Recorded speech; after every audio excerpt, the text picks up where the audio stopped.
இன்னைக்கு வந்து உங்களுக்கு 4 விதமான டிப்ஸ் கொடுக்க போறேன், எப்படி நானும் தாய்மை அடையிறது அப்படின்னு. முதலாவதாக உள்ள டிப்ஸ் வந்து இந்த மாசம்னா இப்ப உதாரணத்துக்கு வச்சுக்கிட்டீங்கன்னா ஏப்ரல் மாசம் மாதவிடாய் வந்த பிறகு அவங்க வந்து ஒன்னா இருந்திருப்பாங்க. அட் த சேம் டைம் நீங்க பாத்தீங்கன்னா மே மாசத்துல வந்து அவங்க மறந்துடுவாங்க.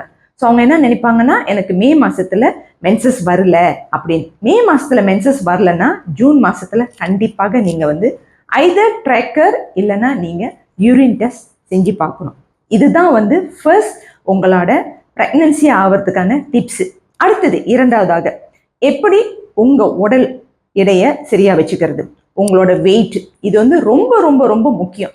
நிறைய பேர் இப்போ நீங்கள் பார்த்தீங்கன்னா, நம்ம மலேசியா வந்து புண்ணிய பூமி, அதனால பார்க்குறப்பெல்லாம் வந்து சாப்பாடு வாய்க்கு வந்து ருசியாகவே வேணும், ராத்திரி 12 மணியாக இருந்தாலும் நான் சாப்பிடணும், இப்படிலாம் நீங்கள் நினைக்க முடியாது.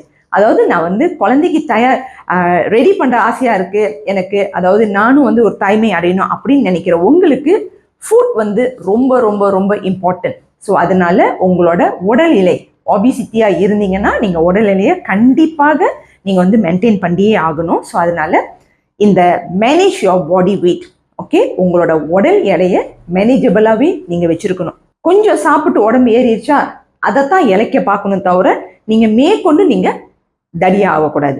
அடுத்தது மூன்றாவது டிப்ஸ், ஈட் ஹெல்த்தி ஃபுட். அதாவது ஆரோக்கியமான உணவு முறைகளை நீங்கள் எடுத்துக்கணும். ஆரோக்கியமான உணவு முறைகள்னா என்ன மேடம் அப்படின்னு நிறைய பேர்த்துக்கு வந்து, நான் நல்லா வீட்டு சாப்பாடு தான் சாப்பிட்றேன், ஆனால் எது ஆரோக்கியம்? வீட்டு சாப்பாடு சாப்பிட்றீங்க, ஆனால் நிறைய ஜங்க் ஃபுட், நொறுவு தீனின்னு சொல்லுவோம்ல, அது நிறைய சாப்பிட்றீங்க. ஸோ கோழியில் எடுத்துக்கிட்டிங்கன்னா எனக்கு வந்து பொரிச்ச கோழி தான் பிடிக்கும், அந்த மாதிரிலாம் இருக்கக்கூடாது. முடிஞ்ச அளவுக்கு வந்து ஸ்டீம் இல்லைன்னா பேக் இல்லைன்னா சூப், இந்த மாதிரி டைப்பில் நீங்கள் எடுத்துக்கிட்டிங்கன்னா நீங்கள் சாப்பிட்ற சாப்பாடு வந்து ரொம்ப ஹெல்த்தியாகவும் இருக்கும். அதே மாதிரி டைமிங் ரொம்ப ரொம்ப இம்பார்ட்டன்ட். உங்களோட சாப்பாடு டைமிங்கும் உங்களோட படுக்கிற டைமிங்கும் சரியாக இருந்தால் நீங்கள் வந்து ஒரு நல்ல ட்ராக்ல இருக்கிறீங்க, ஹெல்த்தியான ஒரு டிப்ஸில் இருக்கிறீங்கன்னு அர்த்தம். நாலாவது நீங்கள் பார்த்தீங்கன்னா லைஃப் ஸ்டைலை வந்து மெயின்டைன் பண்ணிக்கிறது அப்படின்னு.